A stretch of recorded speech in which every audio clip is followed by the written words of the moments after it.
So I'm so happy to be here with you today. I do think that one of my greatest qualifications for talking about this is that I live in Colorado, where Rocky Mountain High isn't just a John Denver song anymore.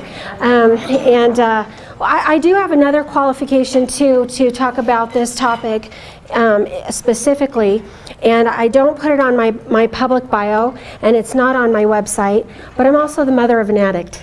And that's important for me to let you know, as part of just full disclosure, that I have a son who his primary drug of choice is marijuana, and it has impacted our family to the point where I understand this issue from the inside out.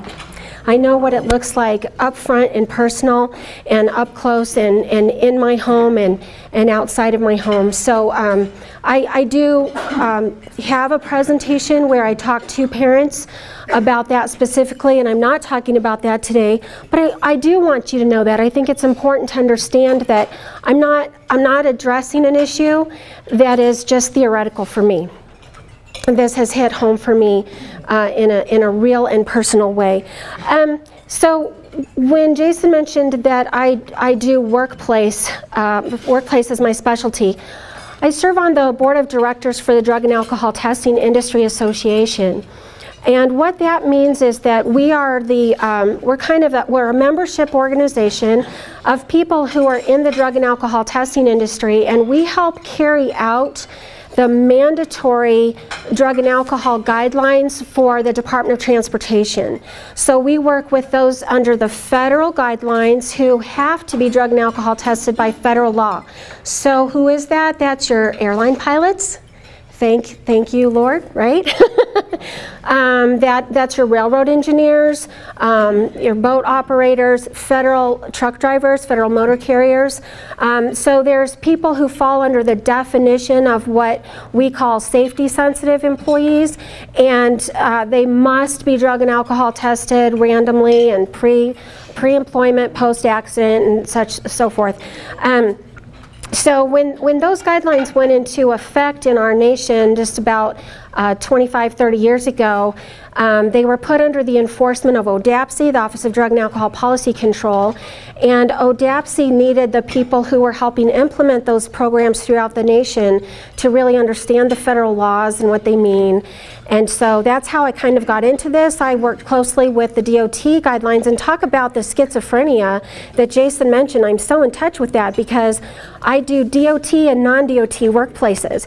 So I'm over here with DOT, who says federally, zero tolerance, you can't do it, you can't touch it, and they issue statements that says still Schedule 1, still not allowed, and even if it is rescheduled or descheduled, you can't fly high, you can't drive high, you can't operate a railroad, a locomotive high. So that is not going to change. And then I have the whole vast world, actually the larger world of non-DOT employers, which are probably most of you. So in this room, how many of you have worked or do work in a DOT program and you know what I'm talking about? That makes sense to you. Okay, a few of you. So the rest of you are non-DOT. You may not have known that, but that's what we call you. It's regulated and non-regulated. How many of you in this room are an employee? Raise your hand. Okay, how many of you have a coworker? Raise your hand.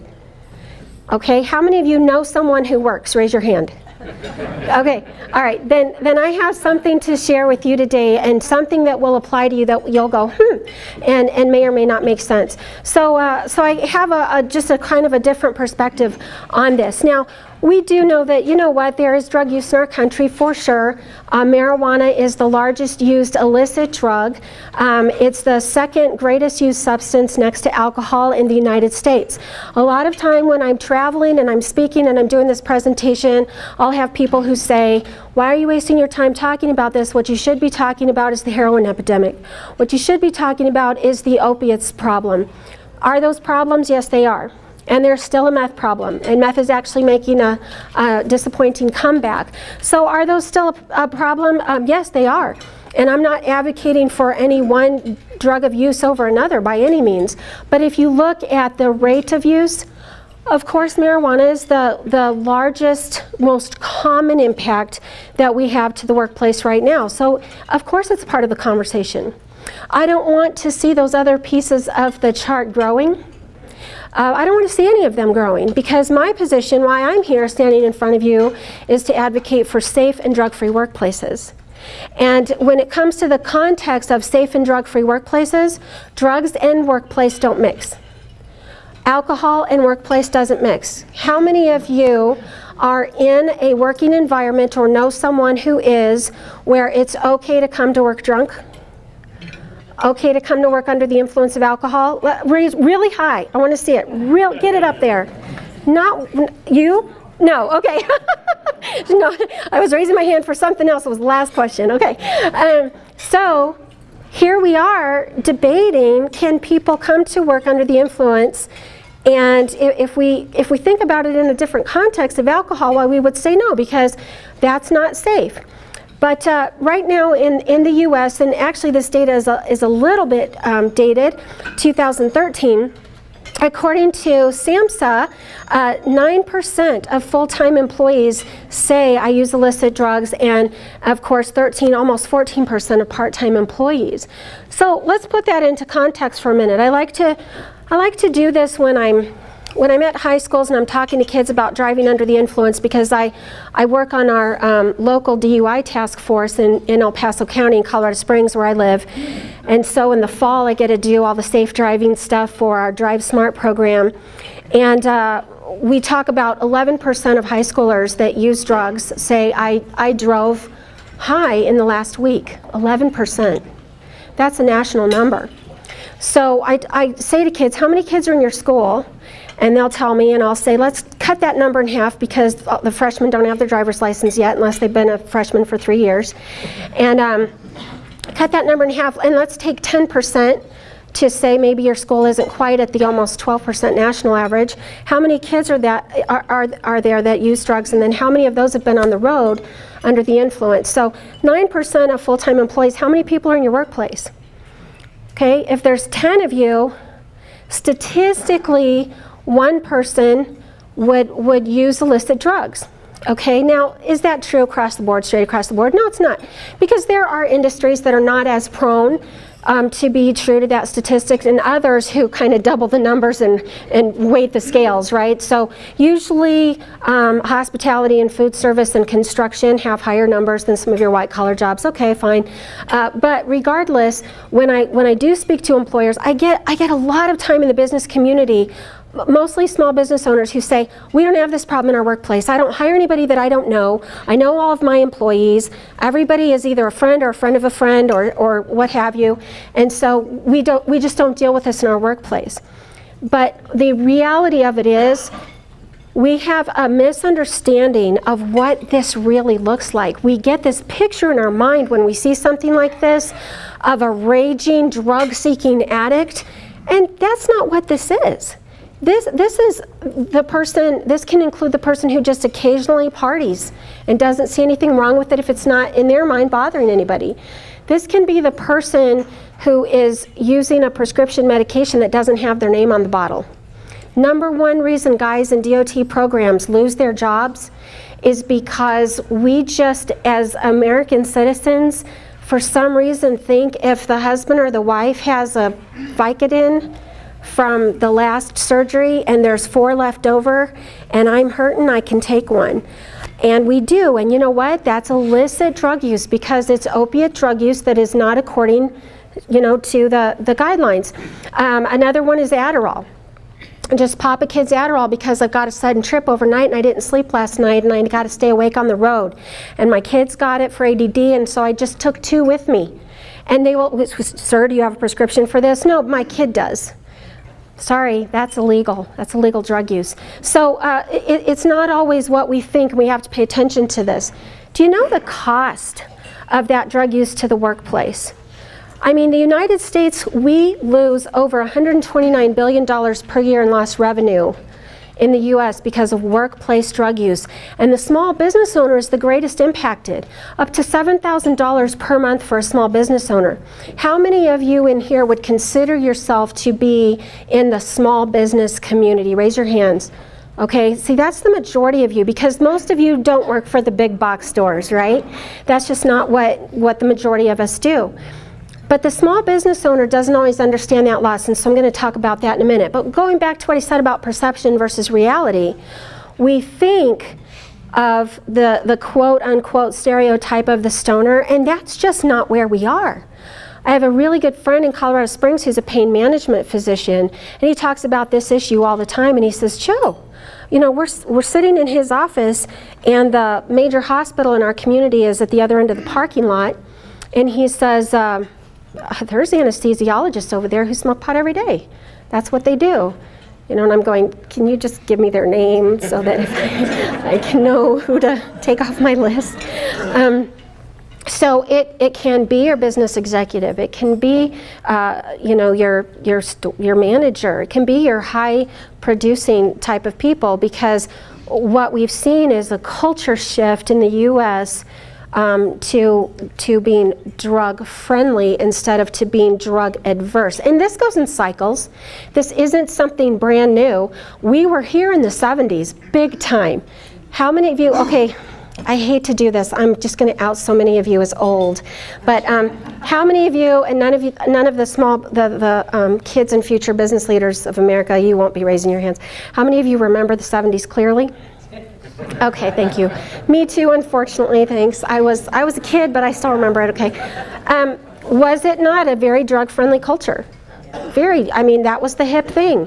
You remember seeing you could go to the movies and people were snorting lines of cocaine on the big screen. That's what happened. And then there was some trauma because of that, and the culture shifted to a say no culture. The culture goes it goes circular, and so then we had a drug averse culture, and it was hip to use drugs, and then it was hip to go to rehab, right?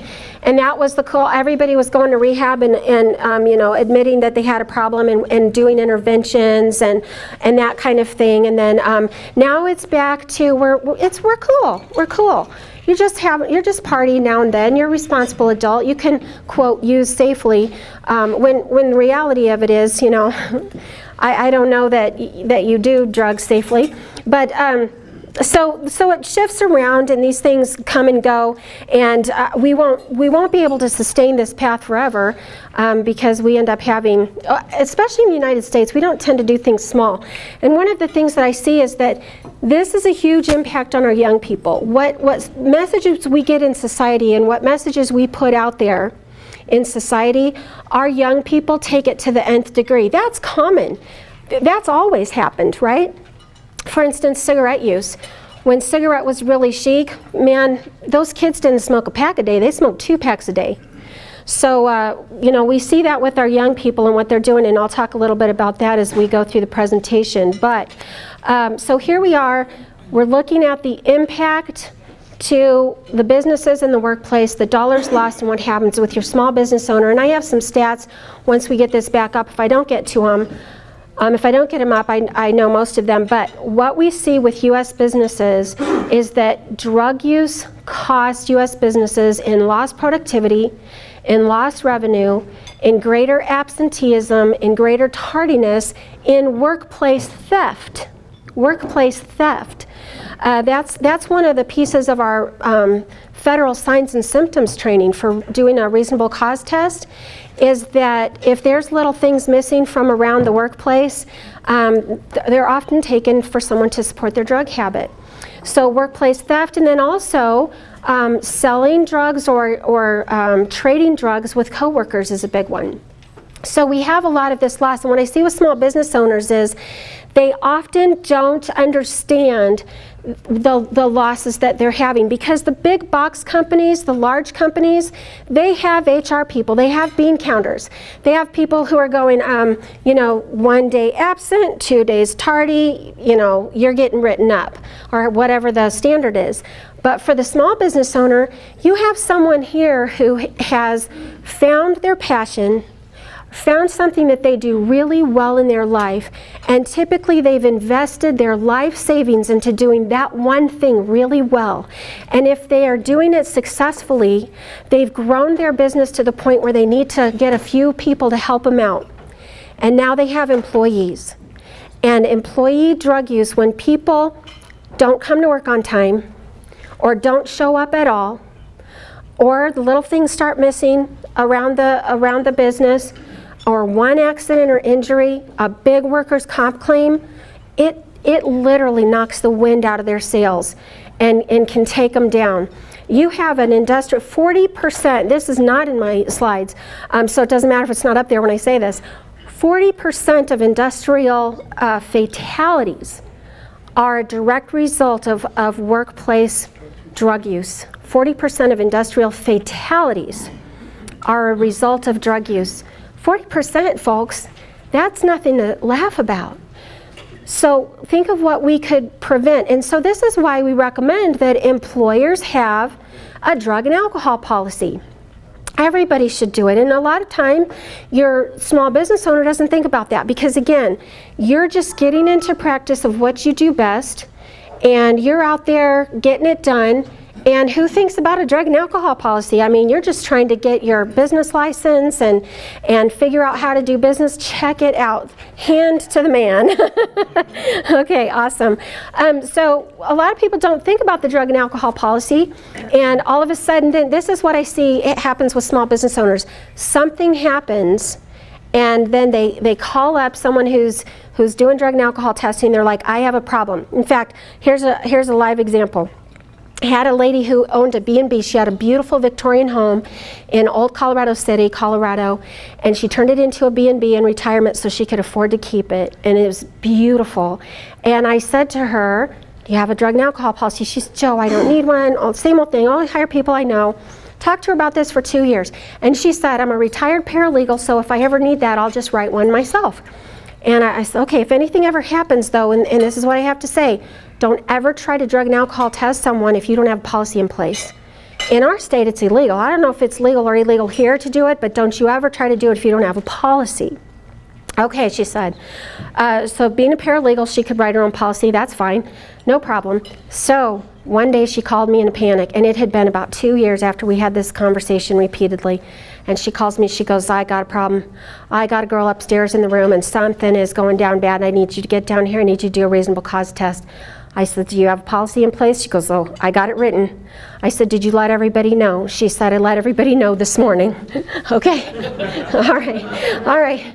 Okay, well, I think your attorney might cringe, but okay. And then she says, so can you come down? So I come down, we get the bathroom secure, trying to do everything, and so that we're keeping anonymity and protecting the person, and so we get everything set up and secured. And so she said, I'm going to go get her. So she tells her to come down. She introduces her to me, and she says, Joe's here to do a drug screen. We want to make sure that you're safe and in a good condition to work, and you're not going to hurt yourself or anyone else.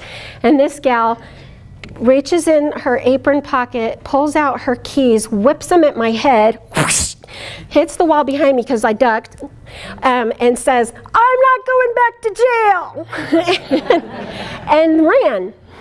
And we were both standing there going, so I looked at her and I said, and have you thought about doing employee background screening?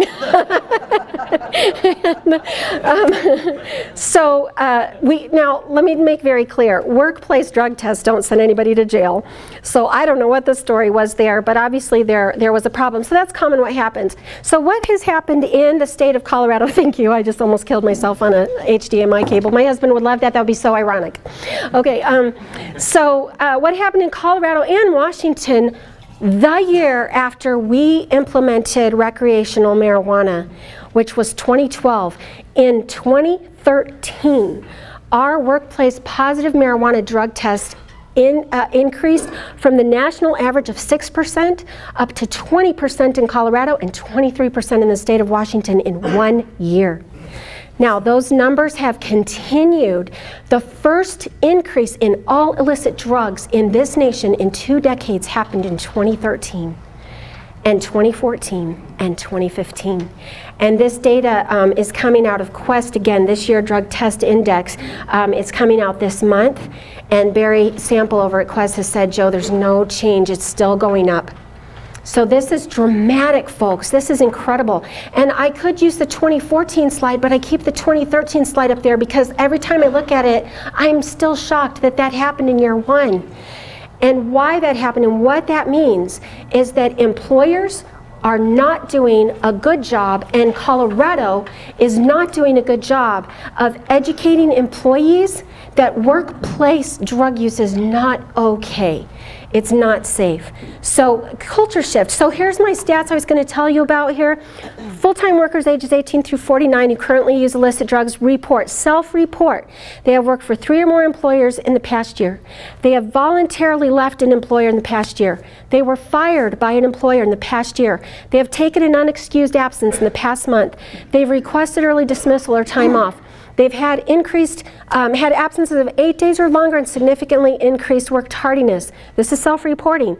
44% said I sold drugs to other employees. 64% admitted that drugs adversely affected their job performance. 18% had stolen from coworkers to support their habit. You see what I mean about the loss? And if you're a small business owner, you are just getting taken for a ride.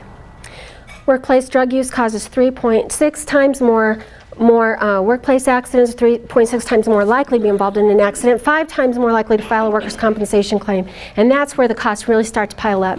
Now, what I find fascinating, absolutely fascinating, is that specific to marijuana use only, this is all drugs, specific to marijuana use only, employees who use marijuana are 55% more, they have more industrial accidents, 85% more injuries, and 75% more absenteeism.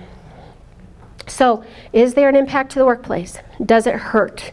I'll tell you, it hurts. It hurts us when we're trying to produce and when we're trying to make things happen, we're trying to keep our economy strong, and we're trying to keep each other safe so that we can keep our communities thriving. One of the main questions I get, and I keep it in my presentation because it comes up every time, is why is marijuana still a Schedule I drug? These are the primary criteria for Schedule I, so we always hear it'll be rescheduled or descheduled, but currently in raw plant form, and I want to be very clear about that, in raw plant form it does meet all the criteria for Schedule I. And it hasn't come off scheduling for that reason. High potential for abuse, lack of any accepted medical use, raw plant, no accepted safety standards under medical supervision, and unable to regulate dosing. So what that means is that we do not scientifically have any guidelines or standards or have not contained the plant, which is a really variable plant. We haven't contained it down into a form where we can dose and say, well, you know, you're a male of this much weight or a female of this much weight and height and age and this and that, so you can safely use this for this. And what medication do we do that in raw plant form? How many of you have gotten your meds from a birch tree lately? Birch tree, that's aspirin. Chewing bark? Chewing bark? No, see? So we don't typically do medications in raw plant form. We synthesize them down or take them down into a pharmaceutical level, which is happening with CBD, but that's a different substance. That's something that's completely different. That's not raw plant, and that's not how the cannabis plant works. So why is it Schedule I? It fits there, and the FDA has not been able to find the criteria or to isolate the criteria down to change it. It can be changed by executive order, and it might be. It very well might be changed by executive order, but if that happens, then the FDA must kick it over to Big Pharma and let them take control and figure it out. Okay, so who knows what could happen, but a lot of things are going to change. So one of the reasons that this is even an issue right now is because really right now, standing here in front of you in 2016, we are talking about a completely different product than what we saw on the days of Cheech and Chong back in the day. Okay? This is no longer, in the Woodstock days, we call it now Woodstock weed, that THC, the psychoactive ingredient in cannabis, THC was at 2 to 3% back in the 60s and 70s, 2 to 3. okay, percent. So when we passed in 2012, our mayor was on the radio going, our marijuana in Colorado right now is at 12 to 15%. That's, you know, so much higher than 2 to 3. It's 10 times greater. It's more powerful than ever. And our sheriff, so grateful that your sheriff is here today. Our sheriff is pulling me aside because we were talking about this before we passed it, and he goes, Joe, the stuff that's coming off the streets right now is 25% and probably getting up to 30%. But if he said that in public, people flipped out and said, that's not possible. The cannabis plant in its natural form breaks down above 20%, and you can't even do it. It's not even possible. So he got kind of laughed at for saying it could be at 20%. Well, guess what happened? We passed in November. By January, products were available that were at 30%, 40%, 50%, 60%, 70%. By February, March, April, 90% THC. Why? Because now we have derivatives, extractions, concentrates, and byproducts. Chemically altered extractions from cannabis that, in my personal opinion, I'm going to step outside the box here a minute and say something that Joe thinks. I don't think these should even be called or defined marijuana, because to me marijuana is raw plant. These things are super hyper potent. So then we also have delivery systems that we never even thought of before. It's not just toking or puffing on a joint. Longer lasting impairment, because what happens is you get higher concentrates of THC. They used to say, you know, you toke a joint, you're high 4 to 6 hours, you're good to go, you're done. Not when you have 70, 80, 90% THC, you don't. You could have 24, 48 hours of impairment now. And you have people who are publicly reporting this. So what does this matter to the business community? Because one of the things I've commonly heard employers say, I heard this in Florida a ton, I don't care what my employees do at home on their own time, especially on Friday through Sunday, as long as they come to work Monday morning ready to work, doesn't bother me. Okay, that's fine. But with products now, what they do on Friday, Saturday, and Sunday can still be going on Monday, Tuesday, Wednesday, because that's how it's working now. So it's a different product. Then we have confusing lack of standards of how to handle that private use issue. And then there's the whole world of edibles. So let me get into a little bit of what these look like. These are new products. They're BHO extractions, butane hash oil. Put butane in the hands of people who use pot, and they create new products. And they blow themselves up. They have lab explosions that look like meth lab explosions, but they extract these things with high heat and chemicals. So you have bud, butter, dabs, called dabbing, little dab will do ya. One hit of this, which is a teeny tiny amount on the tip of a nail, superheated, is equivalent. One hit is equivalent to 26 hits of a joint. Super powerful. You're not supposed to use them if you're marijuana naive, because you can literally be rendered unconscious. There's video of it on YouTube everywhere. So go check it out. Don't do it at work. Don't look at pot stuff at work. People want to know what you're up to. Let the sheriff know. I'm just researching Joe's presentation, okay? But this stuff is one of the largest pieces of the marijuana market, the retail market in Colorado. One of the largest pieces right now, because such tiny amounts are so potent. This is the big moneymaker. And so we didn't even know about this when we legalized. We had no idea. That we were clueless. And now what I'm seeing is other states who have laws that are being introduced.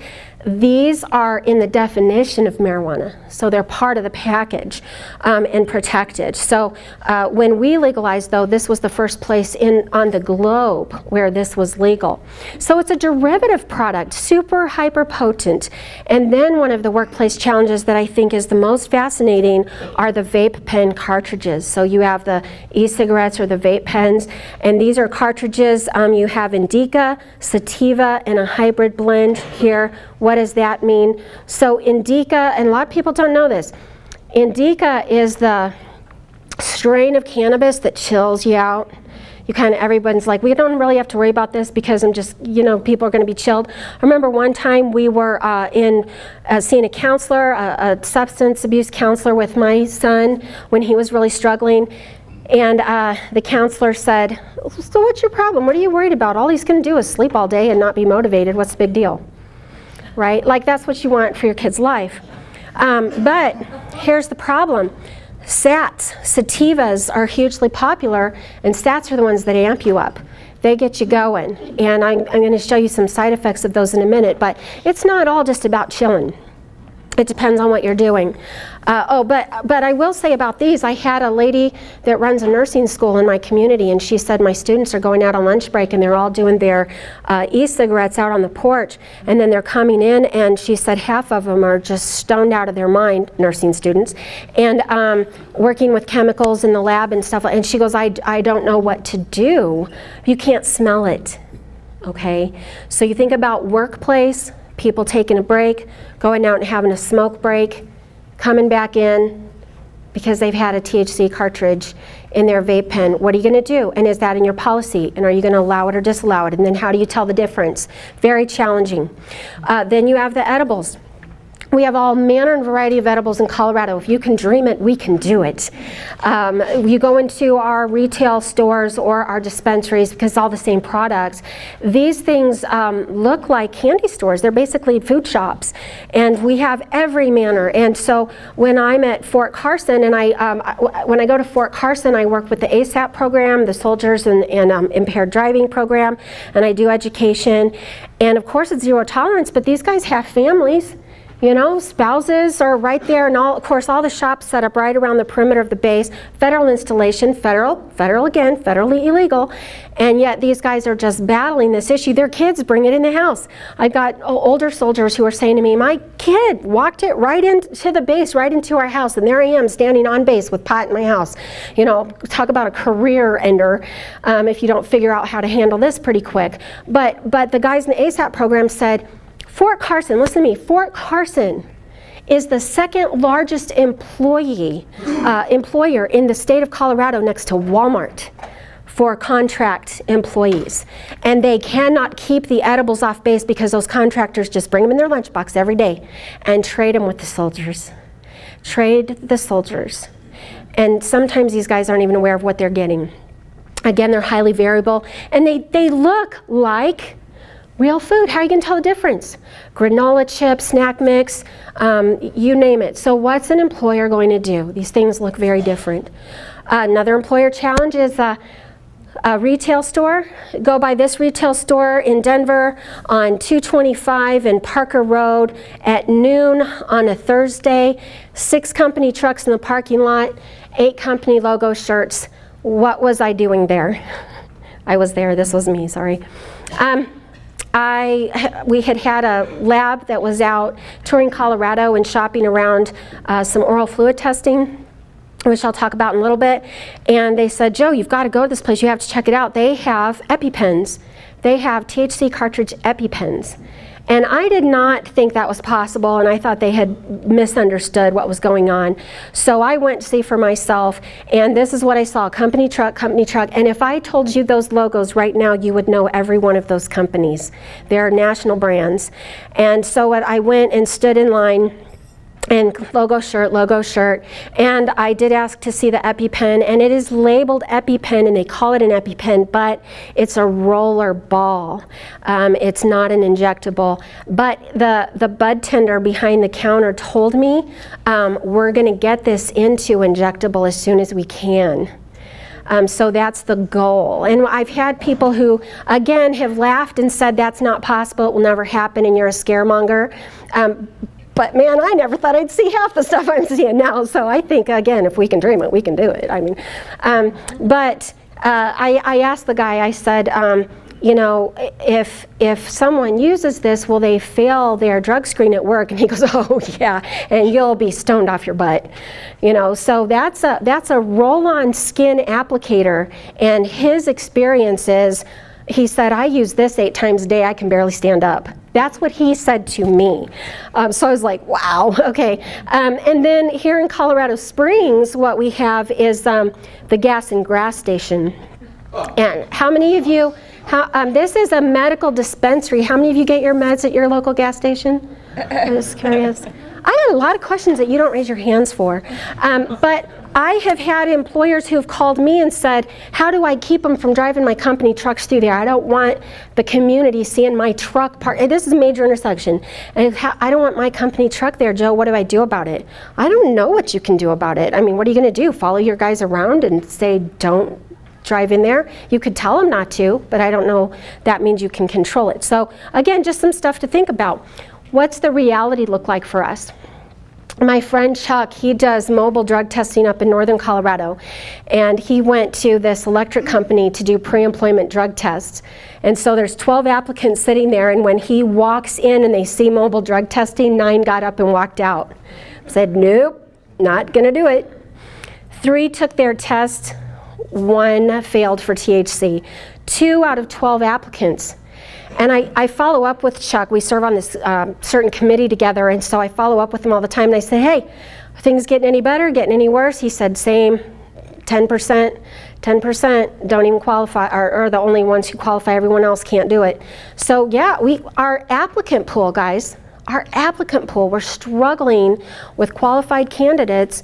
And let me say something, you need to understand this. Even though in this nation, and this is a federal thing, we call DOT employees safety sensitive, they're not the only definition of safety sensitive, and that's something we have to remember, because even those who are in the marijuana industry in general, they'll say leave the Omnibus Act alone, and that's the federal mandated drug testing program. Leave it alone. We don't want pilots flying high, nobody does, so leave them alone, don't touch them, we get that. Okay, did you know that those federal mandates, they don't even apply to the oil and gas industry? Don't even apply. Why? Because it's private land. Federal employees who fall under those mandates are only the people on our federal roadways, airspace, waterways, right? So if they're a national transit, they qualify because the federal government has control over them. Oil and gas, is that safety sensitive? Okay. How about mining? How about mining? Mining doesn't qualify. Private land. Has anybody ever seen a mining rig? It's bigger than my house. Okay, private land. Is that safety sensitive when you get down in a mine and you're working with chemicals? How about manufacturing? You guys have some big employers who are coming in to Nevada, don't you? Are there going to be safety sensitive people? We have to think about this, and we have to think about what that's going to do to our economy. Think about the fact that GE Johnson, one of the biggest construction companies in the state of Colorado, says that if we have a program where we have federal monies, like repairing roads, which is what they do a lot, we have to hire from out of state. We have to bring people from out of state to complete our jobs right now because we can't even fill our crews within the state of Colorado. That's pathetic. And you know what? That's costing us. That's costing us. Our homeless population, why does this matter? Well, we've got people who moved to Colorado just because weed is legal, because it's paradise now. And they get there, and if they look for work, and we say, well, you have to pass pre-employment drug screen, they go, you can't do that, it's legal here. Well, you forgot that we have an employer's clause. Yes, we can, because we still protect employers in Colorado. And so our homeless population has gone sky high. At the very end of April, the last week of April, I heard a radio announcement. Our local radio guy was interviewing our local food bank, Karen Scher, and she's begging for food, begging for donations, asking for the community to have a food drive in April. When do you usually hear those commercials? Christmas, Thanksgiving. Why are we doing that in May? So the announcer says to her, oh my gosh, what happened to our donations this year? What happened to our community? Usually we fund our food bank clear through the holidays. What's going on? And she said, our donations are up, not down. She said, we are serving 4 times the population that we've ever served in our community before. So the need now is greater than what we can give. And every homeless shelter that we have in all of our major cities are saying it's a huge problem. We just can't keep hold of it. I have a friend who runs a staffing agency in my community, and she says more than half the applicants who come looking for work failed the required drug test because of THC, and 1 in 3 attempted to cheat the test. And just a little sideline, the cheating industry, drug test cheating industry is huge. I'm telling you what, I used to be in drug and alcohol testing. I don't do that anymore, I do this. But when I was actually in that job on a day-to-day basis, the overnight switch from 2012 to 2013 and the amount of cheat devices we had, we were just filling shelves with them just within a few weeks. We finally started having to throw them away because it's kind of gross. But this is synthetic. These are synthetic urine containers, and this is a little hand warmer to keep it warm. And what I find interesting about this is, you know who is behind promoting and manufacturing drug cheat devices? Here's an ad for Monkey Business Products, and do you know where I got this ad? I got it out of High Times magazine. So if you're in the industry, and the industry is averse to workplace drug testing because the feeling is that it is very unfair. So the promotion then becomes cheat the test and get away with it. Is that safe? Is that responsible? Because what I hear is we just want to be legitimized. We want to be able to follow the rules like everybody else and do what's right. This is not doing what's right by workplace. Okay, that's a conflict of safe and drug-free workplace. So I find that troublesome that we wink wink and promote that and people get hurt. Again, 40% of fatalities, right? So we talk about regulate like alcohol, and you'll hear that comparison. And other than the fact that people should not come to work drunk, people should not come to work high, there's not straight across the board comparisons. And one of the biggest things I need you to understand about that when it comes to workplace is that people will say it's absolutely unfair for employers to do drug testing in the workplace because someone could smoke a joint 30 days ago on vacation and now they'll fail their drug screen, and it's not fair to fire them for that when it's legal in this state and they did it on their own time. How many of you have heard that? Yes, you have. Okay. So I'm just going to educate you about that for a second. All right? First of all, if someone used once 30 days ago, it's not showing up in a drug screen, folks. That is not how the chemistry or the science works at all. You fail a drug screen, it doesn't matter if it's urine, if it's hair, if it's oral fluid, you fail a drug screen because of consistent drug use, chronic drug use. The only one that's different is blood, and blood doesn't apply to the workplace because you can't draw blood in the workplace on drug tests. Now, that does apply to the sheriff and local law enforcement, city cops and all that, because they're doing DUI. And DUI is typically measured in blood, and that's a whole different chemistry, and it doesn't apply straight across the board, apples to apples, not even apples to oranges. They just, the whole chemistries are completely different. The sciences are different. So when you're looking at workplace, which is oral fluid, hair, urine, and some folks do sweat, it's chronic drug use that you're measuring. The metabolite that we pull out, it is settling in the body, and it's saturation. It's saturation. Okay, that's what gets picked up. It's measurable use. So they're either going to come out under the cutoff level and be a negative, or they're not going to get detected at all if they used one time, especially if it was 30 days ago. Why people say, well, it stays in the system for 30 days, so that's not fair. Well, because marijuana, when it goes into the body, it's one of the only drugs that when it's received into the body, no matter which way you take it, it's not water soluble, it's fat soluble. And so when it goes into the system, it passes through the blood very quickly within the hour, much less, usually about 15 to 30 minutes. And then it goes and settles in the fat molecules, and that's where it lives until it flushes out. So it settles in your fat. So you hear all the time, well, they're going to they're working on the first marijuana breath test, and we're going to have that, and it's going to solve everything. Okay, let's understand something. Marijuana doesn't come out in the breath. It's in your fat. How many of you can blow out fat? If I could, from my mouth to God's ears, right? So we'd all be standing over here in the corner going, you know, we ate the brownies, okay? Doesn't work that way. It doesn't come out that way. Whereas alcohol is water soluble, alcohol remains in the blood. And so when you do a breath alcohol test, I'm a certified breath alcohol trainer technician. That's a mouthful. And I work for LifeLock Technologies, or I'm a trainer for LifeLock.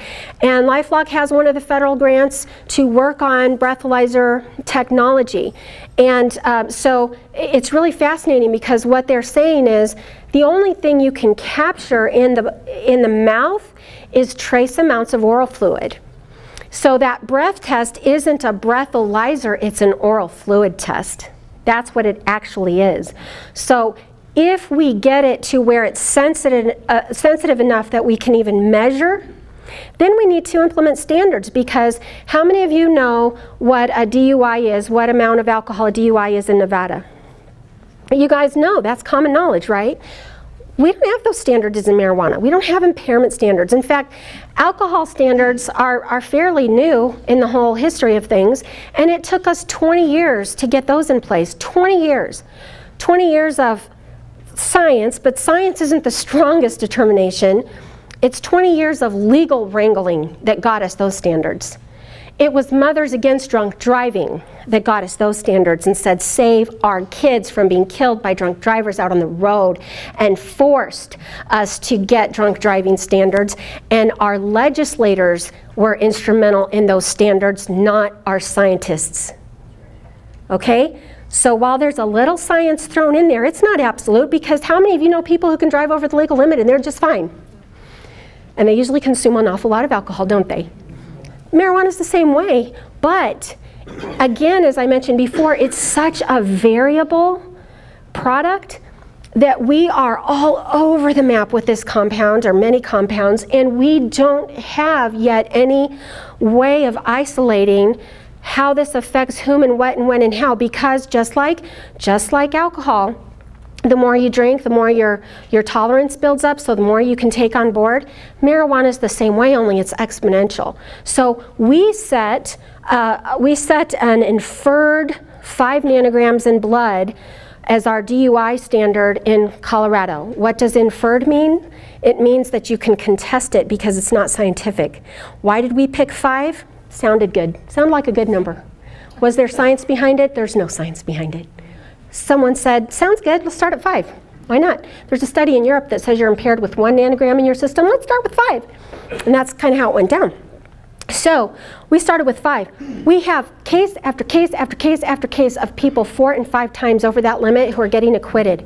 They're not getting convicted because the attorneys can prove that they were chronic users, and so they function at a baseline, and law enforcement was unable to prove impairment. But you can't prove impairment with any drug. So you don't prove impairment. There's no test, there's no standard to prove impairment with PCP. There's no impairment standard with cocaine. There's no impairment standard with oxy. There's no impairment standard for any drug. Meth, there's no impairment standard. Presence and system testing is how everything is tested. Every substance that we have is a presence and system test. So that's something that we have a long way to go. And when you talk to the toxicologists and you ask them how long, because I ask them all the time, how long until we've got these standards? How long until we have measurements? How long until we have a framework? They say we're 10 years away. You know what's disconcerting about that? They've been saying that for the last 10 years. And they're still saying it's 10 years away. So here we are, we're rushing to judgment. We're rushing to do something that sounds good, but we don't have a framework around it. So why is this important to workplace? Because I have employers who are calling me up regularly. I had one last week who say, Joe, we think it's only fair in our state that now that employees are allowed to have marijuana and it's legal, we shouldn't fire them if they have some in their system because it should be okay. So why don't we just increase the cutoff level to 50 nanograms? Okay, so the DOT cutoff is 15 nanograms in urine. So you heard me say 5 nanograms for blood, again, a completely different substance, and they don't match. And the 15 for DOT is not an impairment standard, it's just a presence in system. It means that it basically rules out secondhand exposure. Okay, we know that for sure. So all we're saying is you've got it in your system, you shouldn't 15 nanograms. So Joe, why don't we just increase it to 50 or 100? Or 500, they give me these numbers. Okay, so what are you basing that on? I don't know, sounds good. Are you a toxicologist? No. Did you call a scientist? No. Okay, so what does it mean? What does 50 mean to you? Well, I don't know, just seems like it should be fair, right? I've had employers who've left the state because they increased to 50, They increase to 100, they increase to 500. What do the employees do? Their positive tests come out at 1,000, at 2,000, at 2,500. Mind you, DOT cutoff is still 15, and I've got non-DOT employees coming in at 2,000. But then what happens to the kids? What happens to the kids? My students walk in, and those guys' tests come out at 4,000 and 5,000 nanograms. We don't even know what these products do to that adolescent brain, because the tests that we have that show permanent damage are at 7 nanograms. And I got principals up in Denver telling me their freshmen are hitting dabs at lunch. You give a kid a 70, 80, 90% dab, and we know brain damage, we know permanent structural brain change with potential IQ loss of 8 points. We banned lead paint in this country for 2 IQ points. And adolescent marijuana use can cause up to 8 IQ points of loss. Folks, that is significant. Significant loss. And these kids are using something, again, like I said, shouldn't even be called pot. 4,000, now 5,000 nanograms was the last one I saw, 5,000. And I haven't even looked at them in a while, because like I said, I've been doing this. So we have a whole world of different things, and here's one of the things that's challenging for employers is these slides are from my reasonable cause training. And this is what I used to talk about when I talked about all impairment of all drugs, and you break each one down specifically, so we knew the red eyes and the distorted perception and blah, blah, blah. Okay, and so here were the signs and symptoms, fatigue, you know, this is mood alteration, decreased motor coordination, blah, blah, blah. Okay, now you get into the new products, and especially on the sativas, extreme paranoia, hallucinatory behavior, delusionary behavior, bursts of violence and rage. You don't believe me? Read the story of Richard Kirk, who ate an orange candy and came home and in a psychosis, shot and killed his wife, Mary, left 2 little boys without parents because dad's in jail, mom's gone. All he had was some marijuana edibles. We have Levi Tamba-Pangi, exchange student from the Republic of Congo, going to the University of Wyoming, came to Colorado on spring break, and he's 19 years old and got 1 marijuana cookie that had 6 servings. What teenage boy do you know cuts a cookie in 6 pieces? But he didn't get those instructions because he wasn't allowed in the store because he was 19. And his friends either didn't tell him or they didn't tell him hard enough. And ate the cookie and had a psychosis, had these exact description of side effects, leapt out of the hotel window off the balcony to his death, and the CDC ruled it after a year of investigation and a 250-panel tox screen, the first death related to cannabis intoxication. Safe, harmless, safer than alcohol. The only reason that we say it's safer than alcohol is because according to the World Health Organization, marijuana statistics haven't been kept. So they'll say, look at all the bad stuff that happens with alcohol, and look, there's nothing for marijuana. Well, marijuana hasn't been tracked. So of course there's nothing. But you put it on the map, we're gonna have something. So what does that look like in the workplace? And traffic safety, I'm not going to get into that right now. I don't have time because I want to talk to you about this really fast. Strong employer statement in Colorado. Nothing in this section is intended to require an employer to permit or accommodate the use, consumption, possession, transfer, display, transportation, sale, or growing of marijuana in the workplace, or to affect the abilities of employers to have policies restricting the use of marijuana by employees.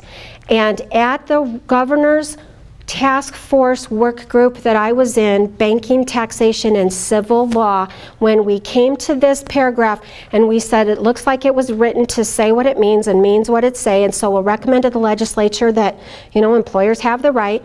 Miss Kimberly Ryan, who was the attorney representing cannabis at the table participating in the work group, she goes, wait a minute, not so fast. I wrote that phrase, and I used the word restrict intentionally because we use the word restrict, not prohibit, because restrict means limit. So employers can limit the use, but they're not allowed to prohibit it. Okay? So what she said, and she wrote a minority report to explain this, was that every existing Colorado law that is not compliant with Amendment 64 should be changed because An employee's constitutional right to use marijuana in the state of Colorado supersedes an employer's right to drug test. That's her position. So what she said was that unless an employer can justify why every position in their employ cannot be under the influence at work, they don't have the right to insist it not. This is why I'm standing in front of you right now, because I think you should know that. We didn't know it going in. You can. So remember at the beginning when I asked you if you knew somebody that worked? You better be telling them. I would let everybody know that right now, do you have a drug and alcohol policy? And what does it say? And do your employees know what it says? And is there any position in your workplace where it is okay for that person to come to work under the influence? And if it is, you need to be honest about that. But if it's not, you need to make sure that their position description says that that position should not be able to work under the influence or perform their duties under the influence. Okay? So the discussion is really about Safe and Drug-Free Workplace, folks. Safe and Drug-Free Workplace Act was not written to protect employers, which we've lost sight of. It was written to protect the employee who is at risk and vulnerable to their coworker who's under the influence. That's why it's in place. Those folks have rights too. Okay? You need to know your state laws. You need to know your employer's rights. You need to know how this matches up with unemployment and workers' comp and all of these things. I talked a little bit about drug testing, except for what I want to tell you is that oral fluid testing is a new up-and-coming competitor in this industry that detects recent use. Here is history, your analysis, couple days to, depending on how much the person uses, presence in system, and oral fluid detects recent use, hours to 24 hours. Okay, so if this is something that you're concerned about and you don't want to, you have a zero tolerance policy, but you're sensing there's a problem, do an oral fluid test. Let your employees know, I'm not going to buy the 30 days ago one time on vacation. This says you used this morning. You did a little wake and bake. So if you have more questions about that, you can ask me. And then this is what I want to leave you with, okay? We have had over 20 cases now go up to state Supreme Courts where the employer has been challenged by an employee who was fired over drug use. Marijuana specifically, these cases are specific to cannabis. And in every case where the employer had a sound drug policy, where they communicated the policy with their employees, so the employees were aware of it and they could prove it, and they consistently enforced their policies with clarity, usually through a drug testing program, the Supreme Courts have ruled in favor of the employer. That's what you got to have. That's what you got to do. And again, if you have questions, you can ask me. Never, never, never call a reasonable cause test a random. If you do, you're going to get sued and lose it. Because if you pull out an employee who you think is having a problem and you say, just go do a random test on that person, and their attorney comes back and says, show me the random list. Show me everyone else who got tested randomly. You're going to get stuck with a discrimination case. So if it's a reasonable cause, you either call it a reasonable cause or random test everybody in the company at the same time on the same day. That can also be random because, surprise, we're all getting drug tested to include you and the owner and everybody. So that's random. You could do that. Or just call a reasonable suspicion a reasonable suspicion. Call it what it is and do what you got to do. And by the way, I want to say to you, I believe in zero tolerance because I believe in safety. But I don't advocate just getting rid of everybody and adding to our homeless population. People need to understand the boundaries and parameters and learn to work within those boundaries and parameters. And they need to understand that this is a discussion about public health and safety. This is a public health and safety discussion. Our coworkers have families. Our employees have families. They have kids. Our customers have families. And the person with the drug problem or the drug user, they have families.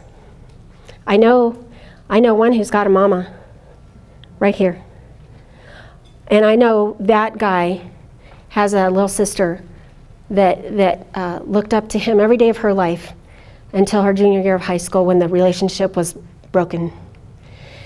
And I know that people who go through drug treatment and rehab are 4 times more likely to succeed if they have full-time employment. And they can matriculate into society with sustainable work. We can get people back to work, we can help them understand rules and boundaries, good practices, healthy behaviors, healthy treatment plans, but we cannot tolerate endangering public health and safety. We have a greater responsibility to ourselves, to our families, to our communities, and we want strong communities. That's what we're about here. So, y'all, that's my presentation. And if any of you have any questions or comments, I'd love to hear from you. Thank you. All right, have a good day.